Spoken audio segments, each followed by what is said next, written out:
महाराष्ट्र चुनाव अपने बहुत ही रोमांचक मोड़ पर आ गया है। चुनाव प्रचार के आखिरी दिन नेता विपक्ष एलओपी राहुल जी ने किया अपना चिर परिचित चुनावी स्टंट। अपने प्रेस कॉन्फ्रेंस के दौरान उन्होंने कुछ ऐसा किया कि बीजेपी वाले भी प्रतिक्रिया देने को मजबूर हो गए। और उन्हीं सारी प्रतिक्रियाओं में से एक प्रतिक्रिया थी स्तनवीर पात्रा जी की, जो मुझे बहुत ही फनी लगी, बहुत ही इंटरेस्टिंग लगी। सोचा इसे शेयर करना तो आप सबके साथ बनता ही है। बीजेपी प्रवक्ता स्तनवीर पात्रा जी ने उस चुनावी स्टंट का जवाब देते हुए उन्होंने नया नामकरण कर दिया है, या यूं कहें कि स्वर्गीय श्री बाला साहब ठाकरे द्वारा दिया गया एक नाम जो कि राहुल गांधी जी के लिए था, उसे आगे कर दिया है, उसे पॉपुलर करने की कोशिश की है। वो नया नाम एग्जैक्टली क्या है, आप इस वीडियो में आगे वही देखेंगे। Please like share subscribe YouTube channel ताकि हम ऐसे कंटेंट्स बनाते रहें। और दोस्तों वीडियो को कंटिन्यू करते हैं यहाँ से आगे। फिर कहते हैं राजनीति में आपके द्वारा चली गई चाल, कुछ आपके फेवर में आते हैं तो कुछ आपके फेवर में नहीं भी आते हैं। ऐसा ही कुछ राहुल गांधी जी के साथ भी हुआ। उन्होंने अपने उस प्रेस कॉन्फ्रेंस में एक ऐसा चुनावी स्टंट या फिर पीआर एक्टिविटी की जो उन पर भारी पड़ गई। वो पीआर एक्टिविटी एग्जैक्टली क्या थी और उस पर रिएक्शन किस तरह के थे और क्या क्या थे, वो देखेंगे सुनेंगे आज के इस ब्लॉग में।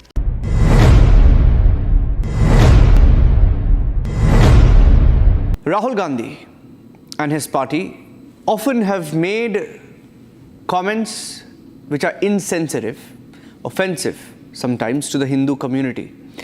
Now, you have to look at the larger picture. You have the Congress party which is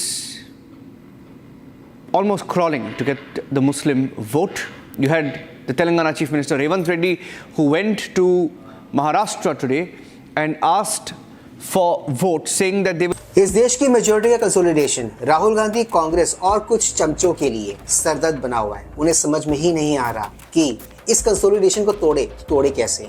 ऊपर से पीएम मोदी का एक है तो सेफ वे वाला नारा, जिसकी कार ढूंढते ढूंढते इंटायर महाराष्ट्र इलेक्शन का जो चुनाव प्रचार का जो वक्त है, जो टाइम है, वही गुजर गया।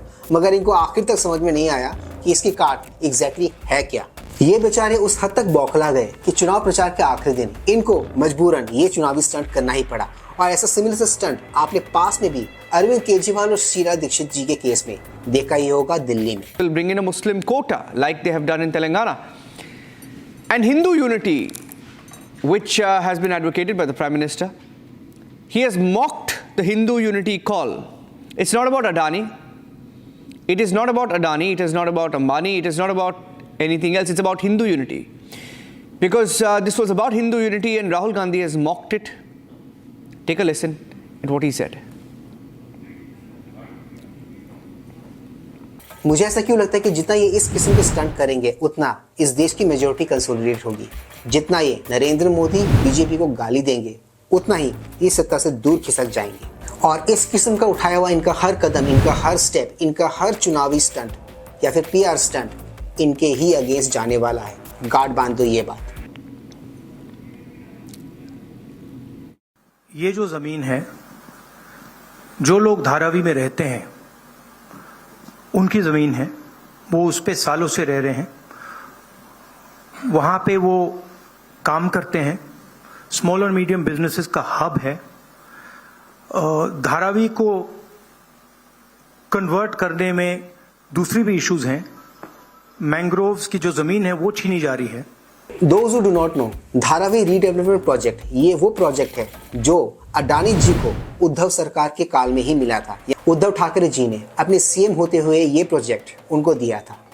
यहाँ पे बाढ़ आती है, ज्यादा आएगी, लोगों को नुकसान होगा और पूरा का पूरा काम एक व्यक्ति की मदद करने के लिए है। That is our objection.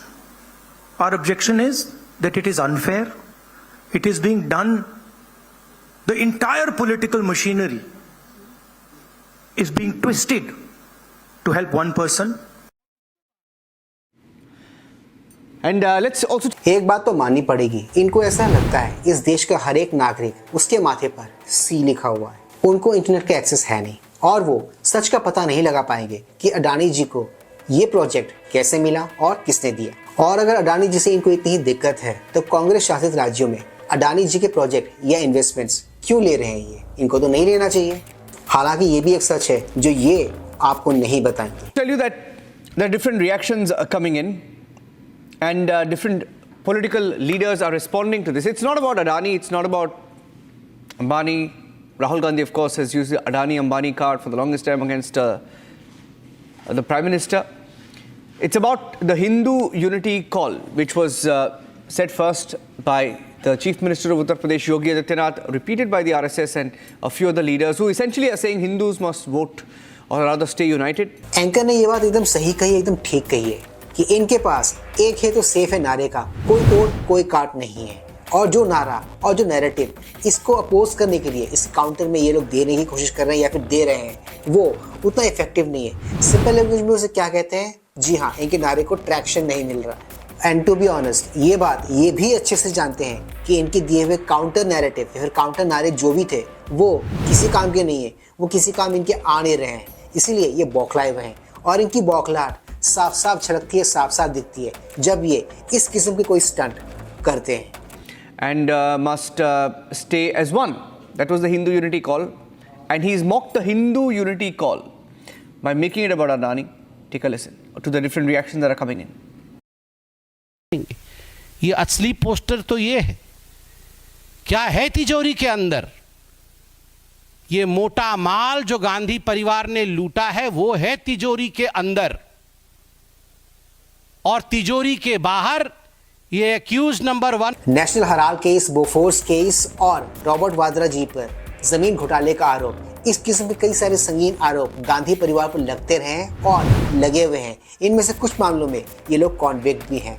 जी हाँ, संबित पात्रा जी इन्हीं घोटालों की तरफ इशारा कर रहे हैं। और एक्यूज नंबर 2 दोनों बेल पे बाहर हैं, और दूसरा पोस्टर है छोटा पोपट कर दी अपनी पार्टी चौपट। और ये छोटा पोपट नामांकन बाला साहेब ठाकरे द्वारा किया गया है। बाला साहेब ठाकरे द्वारा ये नामांकन किया गया है। महाराष्ट्र का बच्चा बच्चा, भारतवर्ष का हर कोई बाला साहेब ठाकरे जी का सम्मान करता है। ये नया नामांकन है जो कल सोशल मीडिया में हमने देखा। ये वाला नाम ट्रस्ट में मुझे पता ही नहीं था कि स्वर्गीय श्री बाला साहब ठाकरे जी ने दिया था। अब ये नारा आने वाले टाइम में बहुत ज्यादा पॉपुलर होने वाला है, बहुत ज्यादा बीजेपी इसको यूज करने वाली है। देयर इज देयर, इस बात की गारंटी मैं आपको देता हूँ। पी से पप्पू मुझे पता था, आप सबने भी सुना ही होगा। बी से बालक बुद्धि, ये भी आपने सुन रखा होगा। अब ये कुछ नया आया है, सी से छोटा पोपट। ये आने वाले टाइम में आप बहुत ज्यादा सुनने वाले हो, बहुत सुनने वाले हो। आज के इस ब्लॉग को बनाने का मेरा मकसद, मेरा ऑब्जेक्टिव, महाराष्ट्र इलेक्शन के, महाराष्ट्र चुनाव प्रचार के आखिरी दिन किस किस पार्टी ने क्या क्या कहा और उनके रिएक्शन, एक्शन क्या रहे, वो सब कुछ आप सबके साथ शेयर करना था। आज के इस ब्लॉग में सिर्फ इतना ही। मैं मिलूंगा आप सबके साथ अपने अगले ब्लॉग में। Till then keep smiling.